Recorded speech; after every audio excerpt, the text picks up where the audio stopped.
Good morning 11th standard. Today we are going to cover up the last topic of thermodynamics, and that is numerical problems. So beta, in the previous one video we have already discussed with you that what is Gibbs free energy, what is the relationship of Gibbs free energy with enthalpy and entropy, as well as how we can predict then when delta G means change in Gibbs free energy is negative, then whether the reaction will be spontaneous or non-spontaneous. So what will happen if value of delta G is equals to negative, or delta S is equals to negative, delta G is equals to positive, delta S is equals to positive, and when happen or when the reaction will be at equilibrium, when delta G is equals to 0, or we can say delta S is equals to 0, then the reaction will be at equilibrium.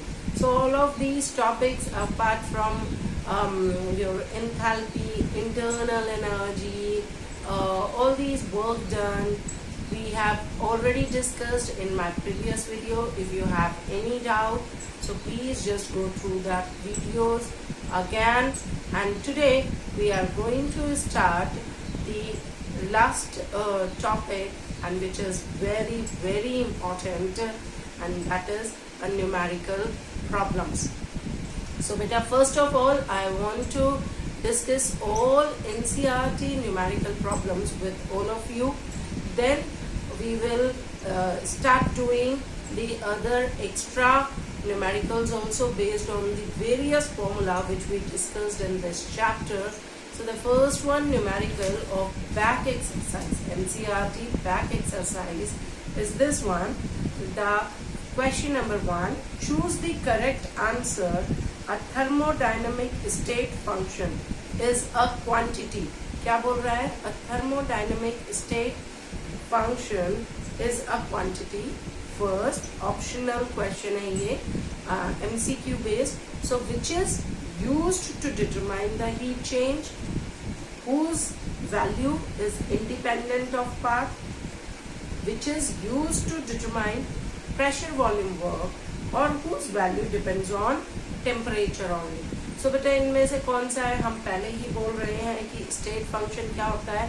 State function is that quantity which do not depend on the path cycle, जो कि उस पर depend नहीं करता, which depends only on the initial and final value.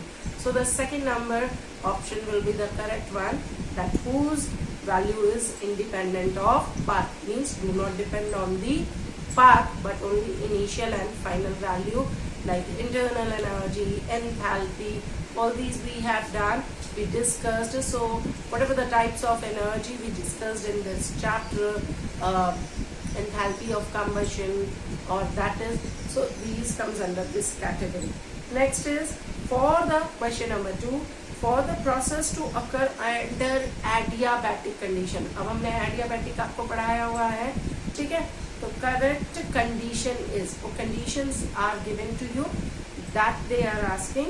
Delta T is equals to 0 होता है, या delta P change in pressure is equals to 0, the Q is equals to 0 means heat transfer is equals to 0, or work done is equals to 0. So yes, क्या होता है adiabatic में? Heat transfer is equals to 0. So option number 3 will be the correct answer. Next question, question number 3 is the enthalpy of all the elements in their standard states are. Standard states में किसी भी element की enthalpy state क्या होगी? माने standard state means in which there that element exist. वो element आपका क्या करता है? एग्जिस्ट करता है. वो उस फॉर्म में उसकी एंथैल्पी कितनी होगी? So that will be unity, that can be 0, that can be less than 0, or that can be different for each element. So it is also discussed with you the enthalpy of a particular element in their elemental state, in their pure state, which they exist in nature, that will be 0. कितनी होगी 0. So option number 2 is the correct. Now the next number question 4. It is also optional question, but I solved it on the board, and that is delta U naught means change in internal energy of combustion of methane is given to you. That is minus x kilojoule per mole. कितना दिया हुआ है हमें? minus x kilojoule per mole. And we have to find out the value of delta H naught. This means हमें standard change in enthalpy निकालना है. Options are given to us, but first of all, how we will solve out? So just have a look here. बेटा combustion of methane दिया है, so it is methane react with oxygen. मैंने पहले ही कहा था whenever we want to solve any question, so first of all you have to write down the equation, chemical reaction for that, then balance it. उसको फिर balance कीजिए. So methane CH4 plus oxygen के साथ combustion कर रहा है, gives CO2 carbon dioxide plus water. Here it is now 2O2 means 2 moles of oxygen are used. ये अब आप देखिए बच्चे, ये मैंने बैलेंस की सबसे पहले. अब आपने क्या करना है? सबसे पहला काम होगा, first step you have to calculate the change in number of moles, because all of us we know that delta H naught is equals to delta U naught plus NGRT. ये हमें गिवन है, हमने पहले derive किया हुआ ये formula. So delta Mg, here I have to calculate. Delta Mg is change in number of moles of gases. ठीक है? So change in number of moles of gases. तो यहाँ पे हम सिर्फ gases स्टेट वाले कंपाउंड्स को लेंगे, जो और स्टेट में हैं उनको हम कैलकुलेट नहीं करेंगे. So here delta Mg is equals to क्या होगा? Number of moles of product minus total number of moles of reactant. यही होगा. So that is equals to number of moles of product. देखो बेटा, गैसेस में सिर्फ एक ही कंपाउंड यहाँ प्रेजेंट है, so it is 1. Water liquid में है, और हेयर गैसेस में ये दोनों ही है, methane and oxygen both are present in gases state. So 1 mole of methane and 2 moles of oxygen. तो total number of moles of gases कितने हो गए? 3. ठीक है, and product के कितने हुए? 1. So formula is delta G Mg is equals to number of moles of product minus number of moles of reactant, which is equals to 1 minus 3. That gives us minus 2. अब put the equation. हमें delta U naught की value दी हुई थी minus x, Mg की value कितनी आई? -2 और RT. यही बनेगा. सो इसका मतलब जो ये वैल्यू जाएगी, ऑब्वियसली हमें करेक्ट वैल्यू नहीं दी, but that value will be negative. तो it means the options which are given to you, that is first that is equals to delta U naught. तो इज इक्वल्स टू की value नहीं आ रही. That is equals to more than delta U naught, नहीं, negative में जा रहा है. Third one is less than delta U naught, और fourth is equals to 0. So obviously if it is comes in negative, then it is less than delta U naught. So third option will be the correct option. Question number 5 पे आते हैं. The enthalpy of combustion of methane, graphite and dihydrogen at 298 Kelvin are given to us. ठीक है, दोबारा बोल रही हूँ, किस किस की? Enthalpy of combustion of methane, combustion of graphite. Graphite का फॉर्मूला या symbol is carbon, so simple combustion of carbon बोला है. And as well as the combustion of hydrogen, dihydrogen, H2 gas का दिया है.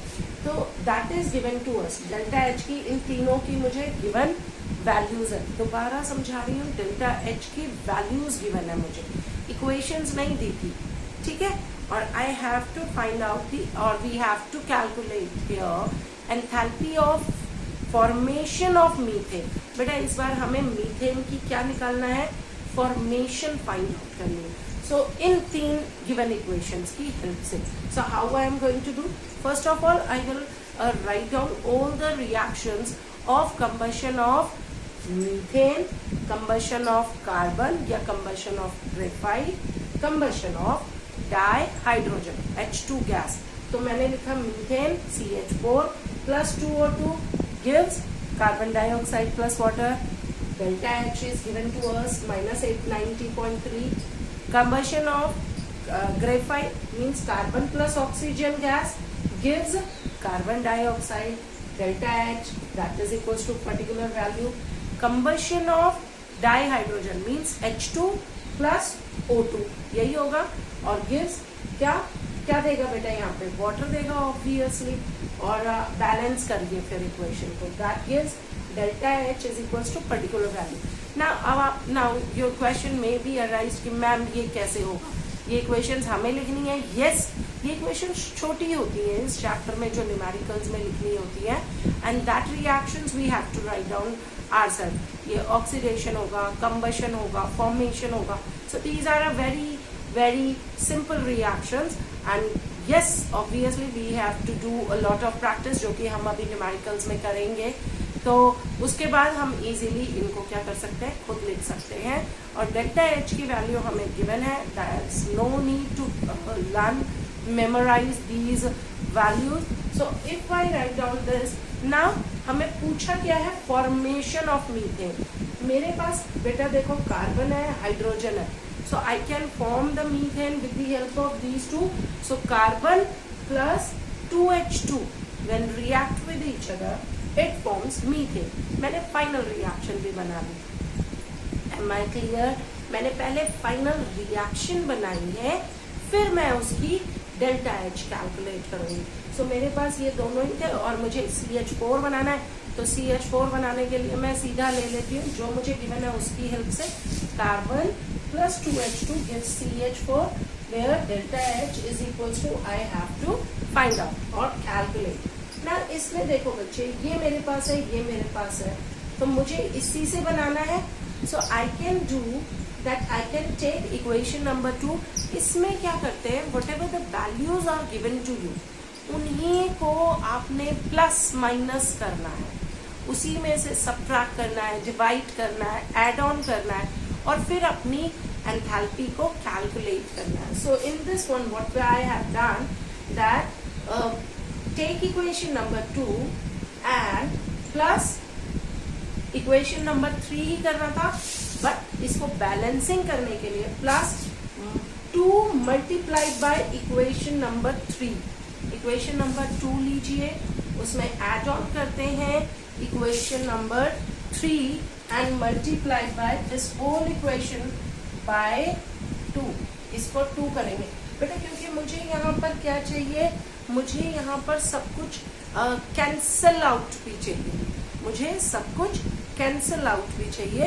सो for that what I have done, that I have taken equation number 2 here, then plus this multiplied by 2, क्योंकि देखो यहाँ मुझे 2 चाहिए था, तो मैंने क्या किया, इस पूरी को मल्टीप्लाई बाय किया 2 से, सो दैट कि यहाँ भी मेरा क्या आ जाए, 2 आ जाए.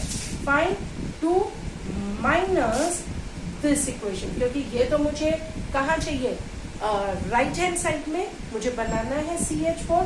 So minus equation number 1, so that कि ये जो सिंबल मेरा CH4 जाए, that should goes on right hand side. How it will go, ये सारी ये दो चीजें मेरी लेफ्ट हैंड साइड में रह जाएंगी, ये राइट हैंड साइड में. नाउ इट्स वेरी इजी, आपका सिंपल हो गया. डेल्टा H इसकी वैल्यू थी -393.5 plus 2 multiplied bye -285.5 minus 890.3 and then just calculate it. After calculating, its answer comes out -74.8. ठीक है बच्चे? So this is your final answer and it will be the correct answer option which is given to you.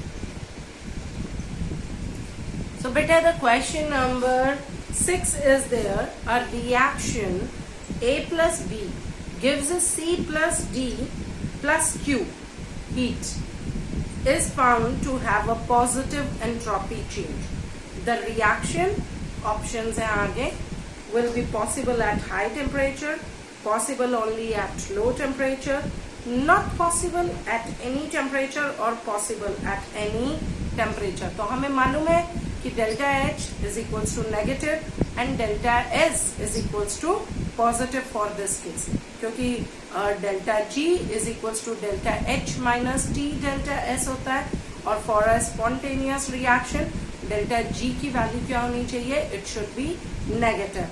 So it can be the fourth one correct option, that it can be possible at any temperature. If we are talking about the another one question, the next question, तो 7th number question है कि in a process 701 joule of heat is absorbed by a system. ठीक है, तो heat कितना transfer हो रहा है? 700, और absorbed हो रही है, तो it should be in positive. Fine. And 394 joule of work is done by the system. और कितना वर्क सिस्टम कर रहा है? That is minus 394 joule. मैंने यही कहा था, साइन कन्वेंशंस जरूर ध्यान रखना. तो जो काम एब्जॉर्ब्ड हो रही है हीट, तो वो पॉजिटिव में हो रही है सिस्टम के थ्रू, और वर्क डन हो रहा है by the system, so that will be negative one. Expand होएगा क्योंकि, ठीक है. So what is the change in internal energy of the process? तो उन्होंने डेल्टा यू में कितना चेंज आएगा ये पूछा है. And all of us we know कि फर्स्ट लॉ ऑफ थर्मोडायनेमिक्स कहता है delta U is equals to Q plus W, heat transfer plus work done. So that put up the values here. इसकी plus 701 है, plus minus 394, so the answer will be plus 307. अब ये भी किस में आया है? प्लस में आया है. It means internal energy of system that increases by 307 joule. ठीक है बच्चे, clear? So please please please, बार बार पहले भी कह रही थी, कब पॉजिटिव होते हैं सिंबल्स, कब नेगेटिव होते हैं. So sign conventions are very very important for numericals and you have to be very clear. If it isn't even not clear to you, please just go back, watch my previous videos जिसमें कि हमने internal energy वाला बताया है, और अपने doubts को clear कीजिए. If even though it is not clear, then you can ask me in your comments also. Okay, next question number 8 is there, that the reaction of cyanamide, that is NH2Cl, ठीक है, with the dioxygen O2 के साथ. Don't worry, ये reaction हमें given है, ठीक है. with dioxygen was carried out in a bomb calorimeter, जहाँ हम डेल्टा यू या डेल्टा एच निकालते थे, bomb calorimeter, and delta U was found to be, delta U की हमें वैल्यू गिवन है, that is minus 742.7 किलोजूल पर मोल at 298 Kelvin. So कैलकुलेट करना है हमें एंथैल्पी चेंज, डेल्टा H निकालना है बेटा of the reaction at 298 Kelvin. उन्होंने टेम्परेचर आपको दिया है. All of us we know delta H is equals to delta U plus NGRT. Delta U value हमें दी है, Ng की वैल्यू हम निकाल लेते हैं. R is given to us, non factor होता है universal gas constant. T is temperature, that is also given to us 298 Kelvin. So just have a look. Delta Ng के लिए पहले हमें equation, it is already given to us. First हम ये check करेंगे कि the reaction which is given to us whether that is balanced और not. But yes, it is a balanced reaction. Now मैंने पहले ही कहा था number of moles of gases निकालने हैं, total number of moles of gases. तो solid में है कोई चीज़ या लिक्विड में है, उसको हम काउंट नहीं करेंगे. So delta Ng is equals to Np minus Nr. Np इधर देखिए बेटा, Np में कितना हुआ?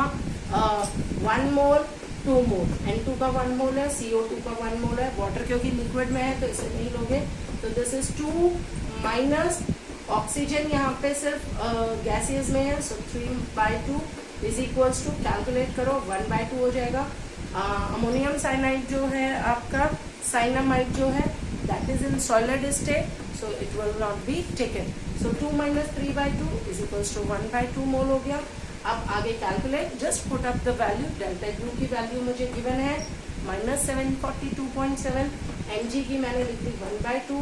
R की value I know 8.314 into 10 raised to the power minus 3 kilojoule per kelvin per mole. बेटा ये यूनिट्स के हिसाब से करेंगे क्योंकि मुझे जूल में और आपका केल्विन में निकालना है, तो मैंने ये वैल्यू यूज की, multiplied by 298 kelvin.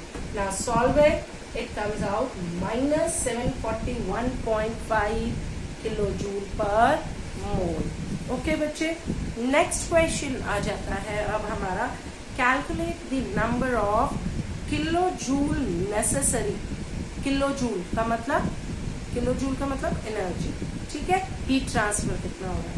Kilojoule necessary to raise the temperature of 60 gram, ठीक है, 60 ग्राम मुझे क्या है, मास गिवन है यहाँ पे, 60 gram given mass of aluminium from 35, aluminium है तो मोलर मास, एटॉमिक मास भी निकाल सकती हूँ, फाइन।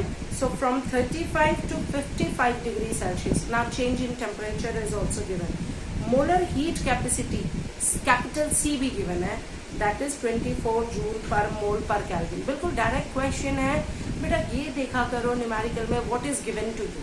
तो मुझे क्या क्या गिवन है, I have to find out Q, calculate करना है Q, गिवन है टेम्परेचर, T गिवन है,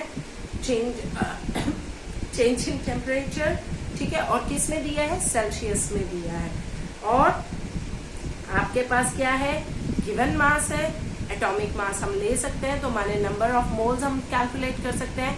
सो from here I can say that heat transfer Q is equals to NC into delta T, ये भी फॉर्मूला था हमारे पास। So Q is equals to NC delta T where N is number of moles, given mass upon molar mass, ठीक है, molar mass of atomic mass, क्योंकि aluminium atom का दिया हुआ, एलिमेंट का दिया है, तो atomic mass of aluminium is 27, given mass कितना है, कितने मास पे कर रहे हैं, 60 पे, so this is N।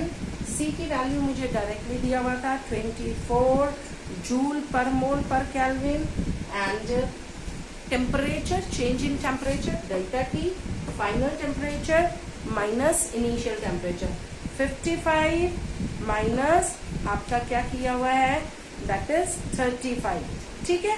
So this is given, just put up the values and solve it out. आपने सारी वैल्यूज रखी और इसको हम पहले जूल में फाइंड आउट किया, then you can convert it into kilojoule also, तो 3 इधर आ जाएगा, तो it will become 1.0। So beta, today we have done till the 9th number question of this. Now rest of the questions we will do in my next video. Till that time, thank you and do the practice of all the questions given here. Thank you.